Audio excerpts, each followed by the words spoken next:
waxaa ila fadhiya wiilkiisa oo lagu magacaabo maxamed sheekh cumar faaruuq oo isna runtii maanta nasiib aan u yeeshay inaan kusoo booqdo isla guriga. maxamed, waxaa jirta dad aad u fara badan idila soo xiriira, gaar ahaan oo shiiqa soo waca ama su-aalooyin weydiiya ama kuwo wax ka sheega intaba.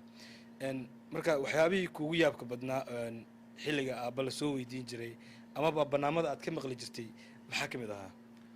بسم الله الرحمن الرحيم. واد ما سنتي بافو tan igu dareed waxay ahayd sheekh daaci ah oo wadanka Kenya ku nool oo magaciisa sheekh Xasaan la yiraahdo ayaa kutuba akhriyay oo internetka la galiyay.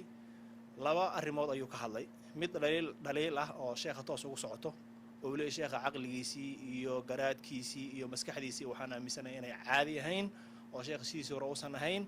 sidaa daraadeed waxaan ugu soo jeedinayaa reerka uu sheekha ka dhashay kareer ahaan in ay mataqaanaa ka istaajiyaan su'aalaha diinka uu ka jawaabayo. marka midda uu leeyahay reerkan u soo jeedinaya horta annaga idinkana waad aragteen waxaan leenahay sheekha aqligiisa iyo garaadkiisa iyo waa caadi.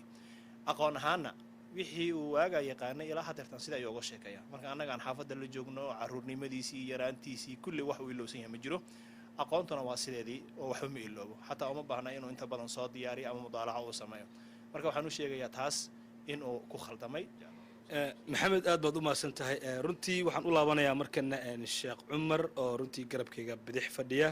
sheekh, markii aad maqashay arrintan maxamed uu ku dhegaysiiyey amaba aad dhegaysatay ka soo yeeray culammada ama dadka jooga Kenya, sida ninka magaciisba iminka la sheegay, markii aad dhegaysatay ka waran fakarkaaga siduu noqday? maxaad marka meeshaasi kaaga baxay? بسم الله الرحمن الرحيم. وبعد arrinkaa la sheegay marka aan dhagaystay haddana aan u kurgalay warka ninka uu ka yimid ee hadalka yiri marka aan u kurgalay wuxuu ila noqday ama aanba ogaaday xaqiiqada inuu yahay nimaan mudnayn inaan aniga u jawaabo. marka waa wax nolosha adduunka ah akhyaari inay jirto ardaalna jirto oo ardaashu ay akhyaarta xagxagato soo jireen wax maanta bilowday maa. marka waa qaybtii ka mida. kolka haddii la ii sheegay ninkan isaga ah waa soo hadal qaaday asaan waraystay wuxuu noqday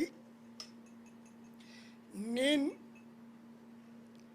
aanan mudnayn inaan la hadlan u jawaabo aniga caadana ka dhigtay ka garsurashada akhyaarta inuu qofkii akhyaaree uu maqlaba ka garsurto xagxagto. taasna waxay muujisaa fadliga qofkan la xagxagtay. maxaa yeelay in badan oo aan ku aqoon baa ku soo raadsanaysa goorta lagaa ceeb sheego. sidaa darteed shanqarta yarkaa la sheegaya waa maqlay. haddaan waraystayna waxaaba la ileeyahay caaday u tahay saloolashada akhyaarta inuu salsaloosho odayadii iyo akhyaarta wuu aadaystay. halkaasaan kaga haray.